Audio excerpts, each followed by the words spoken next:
Welcome to Penrose Learning, where we make understanding easy. You must know up front, you cannot use viewbots or deceptive automation. Once you accept that limitation, you proceed legally.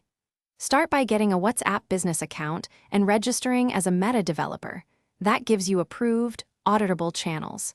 Make sure you collect clear, documented consent from recipients and prepare message templates that follow policy. These prerequisites let you automate legitimate communications versus trying to fake metrics and protect your account from suspension. Once done with registration, apply for WhatsApp Business API access and decide whether to use a BSB or host the API yourself.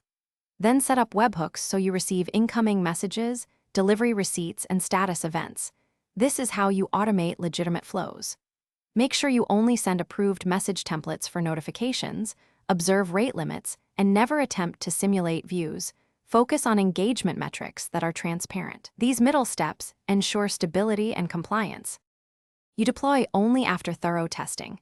Use sandbox numbers and run realistic volumes to confirm behavior. Then monitor logs and delivery rates closely, track error codes and engagement metrics to spot issues early. If your account is restricted, do not attempt circumvention. Review consent records, template use, and rate limit violations, then file an appeal through official channels. One key troubleshooting tip: if messages are failing, check webhook signatures and template approval status first, because those are common, fixable causes. Thanks for watching. If this was helpful, leave a like and consider subscribing. See you next time.